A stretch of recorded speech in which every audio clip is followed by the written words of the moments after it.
Welcome to Wealthy Mind, where we talk about all things finances, the good, the bad, the ugly, and the surprising.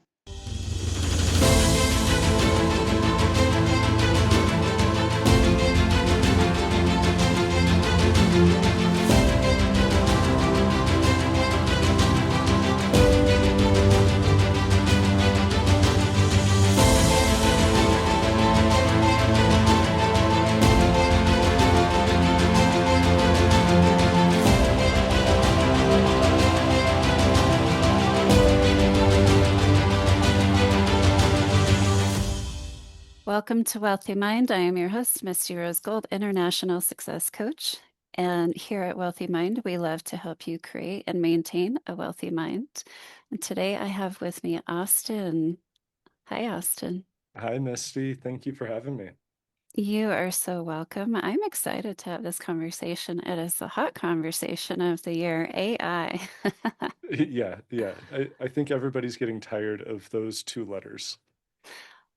Yeah, but I think the conversation we're going to have around AI today is interesting. So before we dive into it, please tell the audience your full name and what do you do? Yeah, hey everyone. My name is Austin Gailey. I've been a software engineer for the better part of a decade and am now working to serve small businesses and help them keep up in the changing technological landscape. So, whether you're a novice or an experienced technology user, we're helping you use all of the new tools to accelerate your business and focus on delivering the services that you want to deliver. Okay, can you summarize that in 2 sentences? Yeah. Uh, so we're helping small business owners keep up in the changing technology landscape. And Hey, there we that was go. good. That was good. Mic drop. Okay. Yes, as technology changes, we have to learn how to pivot and change with it. So Mhm. you have stepped into a space that people need, even if they're not sure they need it. It's coming whether they like it or not. And it's like the internet. Like you didn't Right. want to have an email, you were happy with faxing things, but before you know it, everybody has an email, nobody has a fax machine, and it becomes difficult to do business without it. Well, I can think of one industry that still has fax machines, attorneys. Yeah, or like the whole government. It's Right. Totally. But we resist change as people. We naturally Mhm, resist change, either in our personal lives or our professional lives. We resist change. So mhm, it takes time to get everybody on board. It took time to get everyone on board with the internet. mhm. Yeah. Yeah. It's that avoiding pain, which is having to go and learn something and invest time into it, versus the seeking of pleasure, which would be saving all of this time, making all of this money, and using these new things. It's, Mm, I think people tend to avoid pain more often than they attempt to seek pleasure. that is a fact. So you're using some Tony Robbins verbiage. Oh, And yeah. It's one of his catchphrases, or like he always promotes, like people are either trying to move away from pain or they're seeking pleasure. But I agree with you. Most people are trying to avoid pain Mhm, instead of figuring out how to seek pleasure. We're taught that pleasure is bad, mhm, and it's not. I mean, this is a little bunny trail, but it's one of my soapboxes because I'm like, I love pleasure, different types of pleasure throughout my life and different areas of my life. And giving myself to experience new pleasure is quite fun. So I did that this weekend. I was like, oh, I'm playing a computer game that I haven't played in like 6 or 7 years. And it mhm, was a lot of fun and I had a lot of pleasure from it. And I felt like naughty at first when I started playing it. I was like, wow. I haven't done this in so long, but it feels good and it feels a little naughty and I like it and it's great.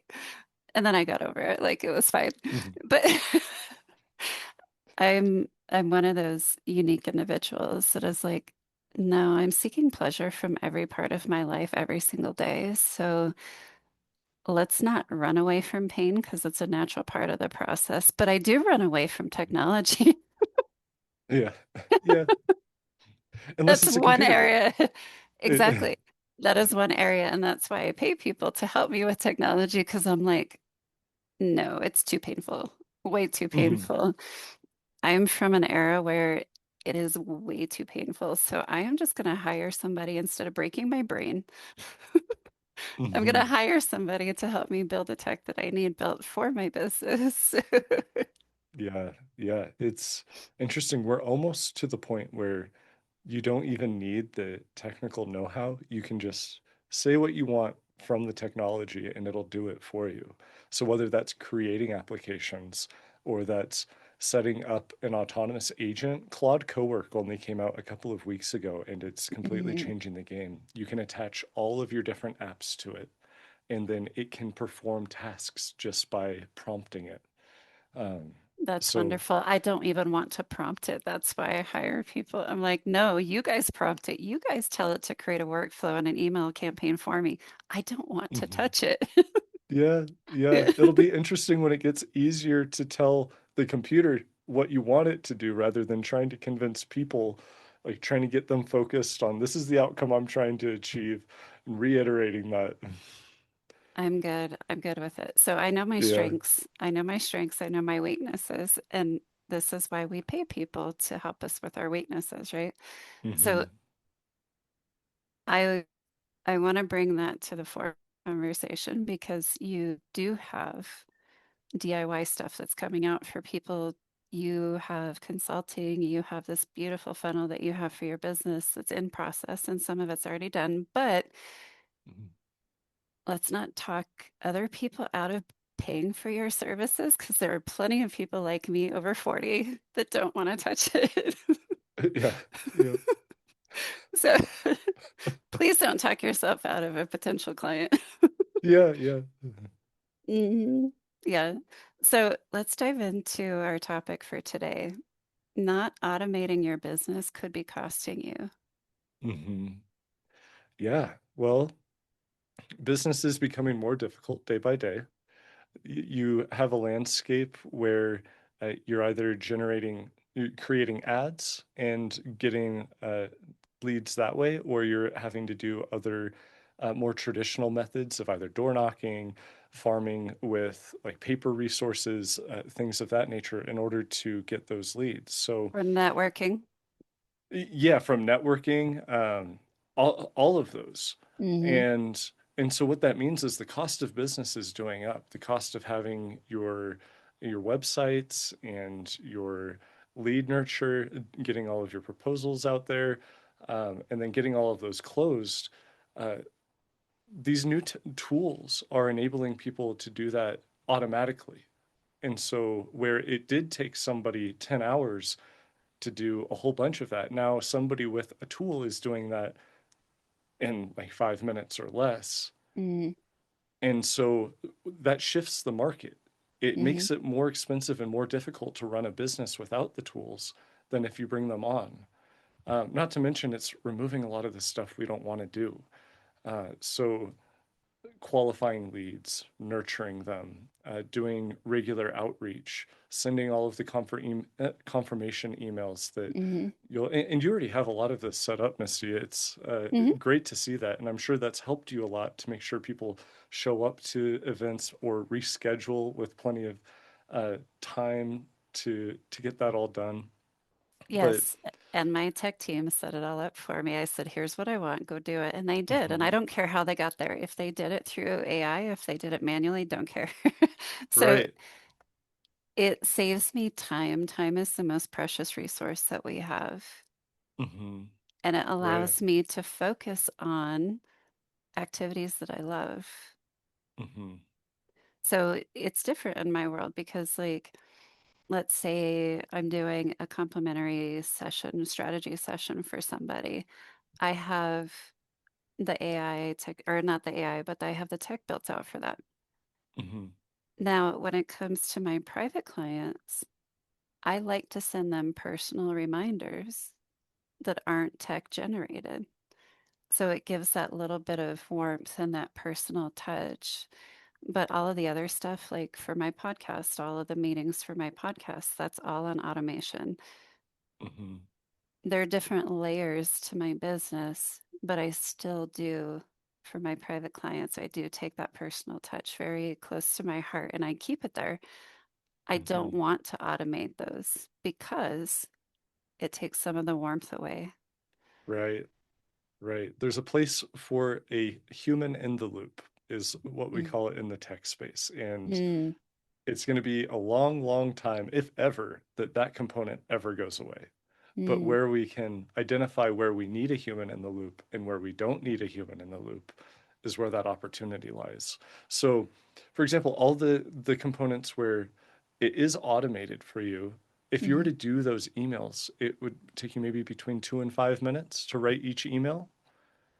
It's a distraction mentally. So Yeah. it frees up so much time for me to do more Hmm. within the same hours that I structure my business. Hmm. And Right. So that's, there's less context switching. yeah, and less stress on the brain because I'm trying to switch from topic to topic to topic in my head, right? It's like, nope, Hmm. those emails are going out. This is a part of my business. If they show up, great. If they don't, they don't. Like, I'm not too worried about it. If my tech fails somewhere, it fails somewhere. Like, not a big deal. But Hmm. with the private clients, that's a big deal for me. Oh yeah. Hmm. Yeah. I can imagine. Yeah.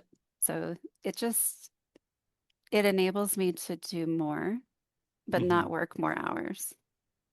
Right. Right.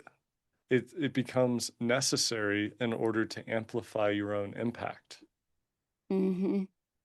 And I was one of those holdouts where I was like kicking and screaming. I'm like, I don't want to spend all this time working with my team to figure out what tech we need to build out. And I'm a little stubborn sometimes, but we got there in the end.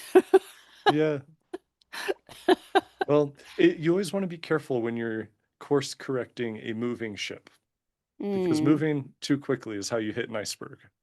correct. So it took years to get everything in place that you have experienced in my world, in Hmm. my business, all of the beautiful automation that you're experiencing. Hmm. Um, it took years to implement. Let's do this piece. Let's do this piece. Let's do this piece. Let's do this piece. Let's do this piece. It didn't happen overnight because, again, I don't want to hit an iceberg. Like, I understand that little bites at a time are better than not doing it at all or trying to do it all at Hmm. once is not realistic in my world either. So Hmm. it takes Hmm. time.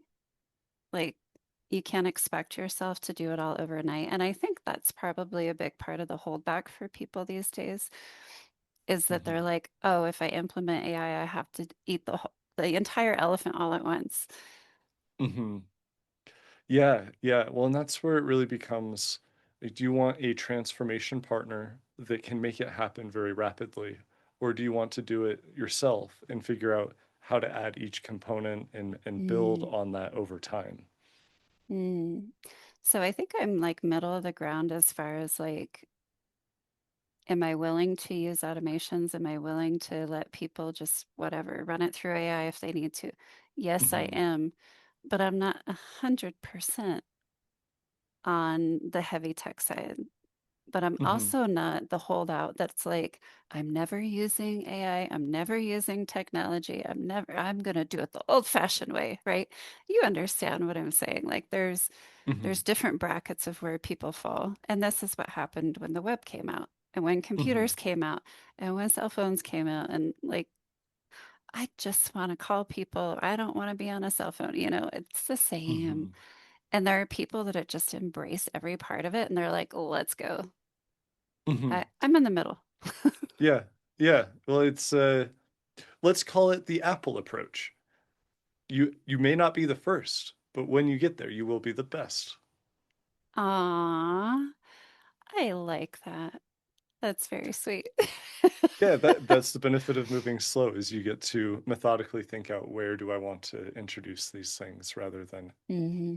I'm just going to jar my entire client base and see what happens and then course correct. Yeah, no, I am consistent effort over time individual, which means that I'm consistent every year. Hmm. And anything too massive can throw off that consistency. So I'm very careful with what is a manageable amount of change and growth that allows me to be consistent week after week and year after year. So I'm always looking at the big picture and the impact that it has on me personally. Hmm. Yeah, yeah. Well, and that's great in especially like mergers and acquisitions or exit strategy spaces where Hmm. you likely have an operating company that's functioning well. And of course, you want to see the upside potential in those exit strategies as well, which becomes, Hmm. okay, well, where can we improve that bottom line? Where's the highest Hmm. ROI for implementing small changes without disrupting the culture or the operations of the business? Or without blowing up the CEO slash business owner's brain. Yeah, ideally any Yeah. changes you make takes things off their plate. It doesn't add more. But change takes effort and it takes time to accept and embrace and get used to. Oh yeah, absolutely. Hmm. Especially when they've worked so hard to build something, it, they've had to overcome all of these challenges, and it's finally now working. Please don't break it. Hmm. Definitely. But then if we think about, okay, would you rather have a 5x multiple on your exit or a 2x? Right. I And it may mean, take a couple of years to get that transformation done in yeah. order to position yourself for a solid exit. Hmm. Definitely. Yet it takes time. And that's one of the things that I teach my exit strategy business owners is it takes time. Hmm. And it takes longer than you think to get a greater multiple on your business. Mm-hmm. It's not like selling a house. It doesn't happen in 3 to 6 months. It's like, bring me in when you're at the 8 year mark before you want to exit, or maybe 10. Mm-hmm. No, no longer than 10 years, but it can take 5 to 8 years to successfully work the business toward exiting in order to Mm-hmm. exit successfully. Yeah, It can take especially a if the very long entire time. thing, right, especially if they haven't been thinking about an exit strategy from the beginning. It's Hmm. just been operations. It hasn't been how do I hand this off to somebody else? Hmm. That is true. It's easier when you start the business thinking about the exit in mind. It's a lot Hmm. easier. Yeah, well, even from a mental health perspective, if you start from like, I would like to be able to work on the business and be able to mold and frame my business how I'd like, versus I'm just going to do all of the work and then you get overwhelmed and it becomes, okay, how do I get somebody in to Hmm. help alleviate some of this pressure? And now Hmm. you're dependent on someone's talent to alleviate that pressure. Now they leave. Now it's more difficult to find another. Now it becomes, how can I find the capital or the revenue in order to bring in a couple of people to help balance this? Like sometimes people leave and sometimes people are unreliable. And before you know it, you're stuck in this mountain of Hmm. action items and trying to balance labor instead of it having that other perspective, looking at it from how can I walk away for a month, 2 months, and have the entire system in place to just keep operating as it does? Hmm. That's part of the strategy is take a vacation, test it, but Hmm. you also need a break. So Yeah. there's a client of mine that I'm thinking of in particular. We started working together before he started his own business, and that was the plan from day dot was this is my retirement process. This is my retirement goal. Hmm. This I'm starting a business to grow it and exit and retire. Hmm. Now help me with that process. So I was like, okay, cool. So we've been focused on how do we build it so that you can have a successful exit from the beginning. And part of that is old school thinking, having that shift to yes, you need to use your CRM. Yes, you need all of this, as much of it as you possibly can in digital form Hmm. because it's easier to sell it down the road and you need it streamlined. If we are growing to scale, Hmm. you have to take all of this time suck and put it into technology, right? So last year he surrendered and accepted to using his CRM. I was like, yeah, Yay, this is great. Yeah. So it Well, and takes it's time. necessary with all of the new technology that's coming out. If it can't be seen by a computer and managed by a computer, then you can't leverage any new technology in order to move the needle there. Like you Hmm. have to have a data strategy. You have to be Hmm. able to verbalize how you take someone from becoming aware of your company all the way to closing. Hmm. And uh, yeah, it's if you don't have a business that does that, you're probably going to get stuck pretty quickly. Yeah. So for me, I don't need to be there when they exit. Of course, they're going to tell me, they're going to be like, Misty, guess what? We're ready to sell. I'm going to be like, great. Which M&A expert are you working with? Hmm. Is it my favorite or is it somebody else? Like, let's go. What I do is prepare them for the M&A advisors. So, Oh, I see. Yeah. yeah, I don't need to be there through the very end of the transaction. It's, Hmm. are you efficient? Are you set up to franchise? If you wanted to, that is the Hmm. best way to look at efficiency processes, procedures, everything. What is your culture like? Are you removable as the CEO? If not, we have to get you there. These are things that we Hmm. cover, and this is part of the exit strategies is making sure that all these things fall into place. And are you consistently increasing your revenue year after year? So there's a lot of things that VCs look at Hmm. when playing in the M&A space. Business broker space is a little bit different. That's really small mom and pop shop stuff. Hmm. And there's nothing wrong with that. But in the mergers and acquisition space, it's different, so different. And VCs look at Yeah. all these components. They Hmm. look at everything down to the smallest part of the culture. Like they go through everything with a fine-tooth comb, and everything Hmm. matters to these people. Yeah, So, they can quantify a business very easily and they know mhm, where their leverage levers are and which ones they can pull or can't pull. And if mhm, they can't see that laid out in a very clear ledger, mhm, then they have trouble saying, yes, this would be valuable to us. definitely. I love being the trusted advisor as we work toward the exit. And there's a lot Hmm. of growth that happens in that space. So that's really fun for me. But my plan is not to be there with each business until they exit. It's to get them to the place where it's like, okay, cool. You guys are Hmm. ready. Hmm. When you're ready, the business is ready to be sold. Hmm. I'm done. I'm passing the Yeah. baton. I'm passing the baton to my M&A partner, or I'm Hmm. passing the baton to another M&A expert, right? So, yeah, it's, Yeah. there's a lot of assumptions made in my world because people don't understand, right? A lot of Hmm. people, the thought of exiting their business is mind-blowing to them, Right. let Well, alone all the different pieces that come into that. yeah. The really cool thing about what you're doing and the foundations that those businesses have to establish Hmm. are very similar to what we have to do with our business. Because if we can't operationalize an item or some sort of action that they do in the business, there's no way to automate it. But as soon as it is operationalized, there's a very clear path to how can we remove the human from the loop or change the operation so that a human doesn't need to be in the loop. Hmm. And so then you get to get your dashboards and see all of your metrics on that. You get to see how it changes your bottom line, how it increases your margins. And it's a lot of the same strategies that you have to do as for M&A prep, Hmm. just to get it into a technologically savvy ecosystem. Hmm. I love that all the work I do helps your business, which is great. So, yeah.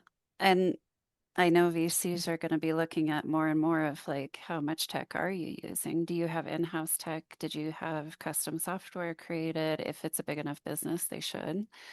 And then is how much of it is automated? So the VCs Hmm. are looking at the best bang for their buck and automation. So I see the VC, I'm trying to look at it from a third party perspective. If I'm a VC and I want to invest in a business and make it a part of my portfolio, am I going to take one that is all old fashioned and doing it all Hmm. manually? Or am I going to take one that has automation and tech in place? I'll take the automation and tech in place because I know Hmm. that I don't have to pay somebody for that. Right.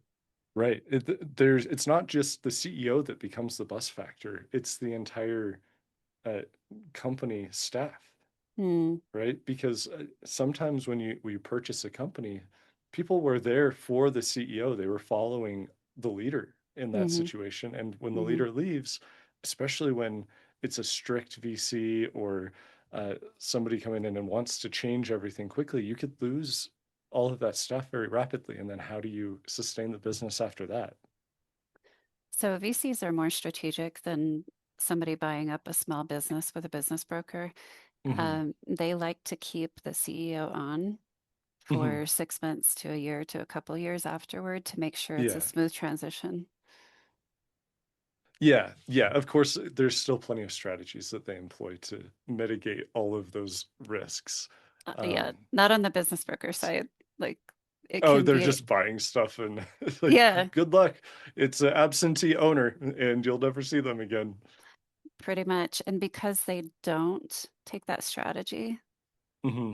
a lot of the purchases go under in 1 to 2 years because, again, they come in and they're like, I just bought a small business. I'm going to do it my way. It's like, no, there's a reason why this business is successful. You Right. should do it their way for at least a year before you think about changing anything. It's a Hmm. problem. In the brokerage space, it's a problem. In the super low end of the market, that Hmm. is a common issue that you will see. There's less money involved, but the VCs kind of have it locked down. They're like, yeah, there's more money Hmm. involved. I want to make sure that I'm looking at long-term success of my acquisition. Hmm. So they take a different approach to it, and I love it. Yeah, yeah. It becomes difficult for them to even suggest changes because there's an implicit pressure there. And so even if they do see opportunities there, it's like, let's sit tight. Let's just watch the ship move before trying to shift anything. Hmm. But it really needs to come organically from that business. And so it's like, hey, we would like to adopt this stuff. I was like, great, Hmm. please adopt that. But presenting that is a delicate subject. It is, it's delicate, and you have to nurture the culture and the people that are already there that you're absorbing. And yeah, it's so different. So I highly encourage every business owner listening to prepare your business to exit, even if you don't plan on doing it, because life happens. Hmm. And if you want a greater multiple on your exit, make sure that you have the automation in place that is way more desirable to a venture capitalist Hmm. or a savvy business owner that's buying up your tiny small business, right? Like if you have all that in place, it's going to make you more desirable. So Hmm. let's prepare for those what if scenarios. If life happens, make sure, please, please, please, you should talk to somebody like Austin. If you don't want to figure out how to automate it, you need to talk to him. Hmm. Yeah, we're happy to help and be that voice to help guide where things can go, where the opportunities are or are not. It's still a rapidly changing landscape, and there are a couple of mistakes that people have been making. That's like, oh my goodness, that now it's going to be a lot to clean that up. Um, so Hmm. especially around privacy and security and like personally identifiable information, that whole Hmm. space is a tricky space right now. But Well, it's in the proving ground stage. So in a couple of years, AI will be like locked in. yeah, yeah. Although the first movers are going to be the ones to really make a buck, transforming their businesses first and getting this Hmm. all off the ground. So, either we support people as partners in teaching everything, or we have a lot of self-help materials through our online course and community where people can share ideas and discuss things like that as well. It's That's our mission. Is the Mm, world is changing. How can we help people keep up with it, hmm. regardless of the education level that they're coming into it with? For sure. What is the course, the DIY course that you have?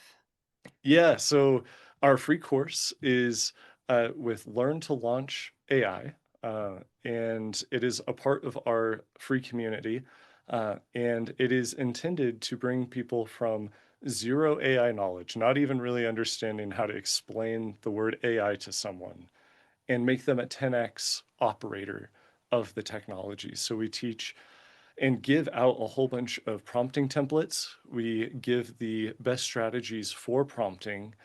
We explain a bunch of the tools that people can leverage to learn faster. So things like Notebook LM and Perplexity, which can do deep Mm. research and really teach you anything about anything.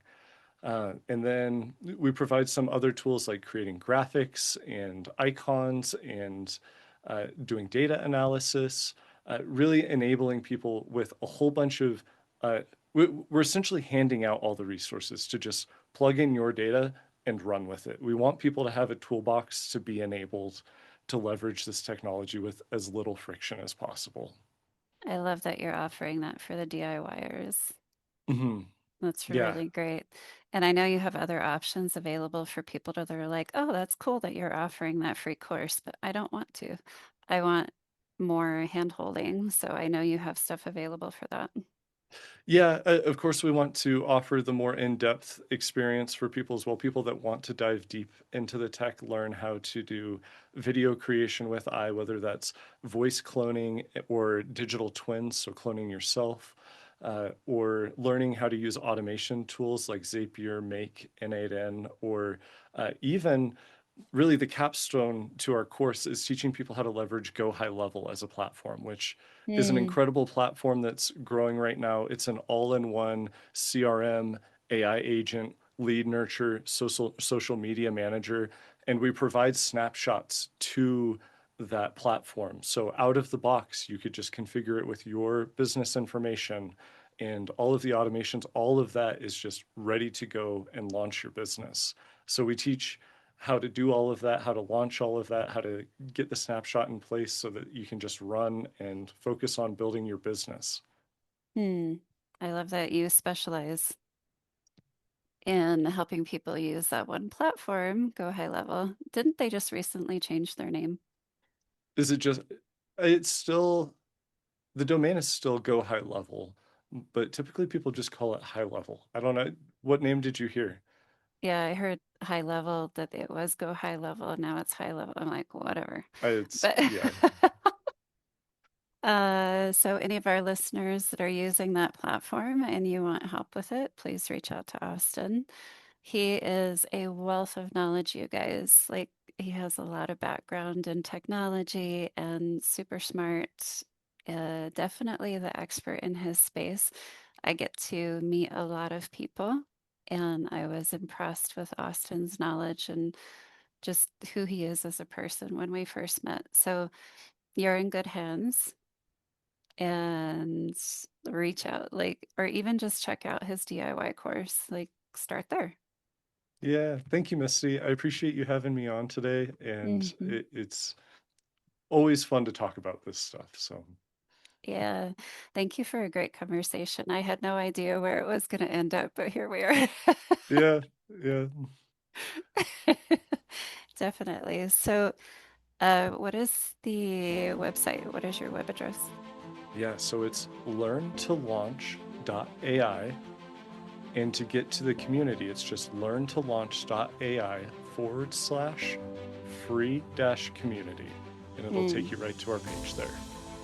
Wonderful. What is your website again? You can share everything else in the description with the audience, but what is Yeah. the website again? Yeah. Learntolaunch.ai. Hmm. That's all you need, you guys. Go to the website, check it out. Rip the band-aid off, allow yourself to go through some change. It's uncomfortable. Do it anyway. And any parting words for the audience? It's now or never. The world is transforming faster than we realize, and this technology is accelerating, not decelerating. So do yourself a favor, learn how to use the new tools. Now's the time. Hmm. Hmm. Great call to action. Austin, thank you so much for your time today. Thank you, Misty. All right, you guys, deal with your tech, please, even if you don't want to. And those of you who love it, keep going. Until next time, we will see you soon. Thank you for tuning in to the Wealthy Mind podcast. Please be sure to download the Wealthy Mind app today and make sure to support your local Dress for Success.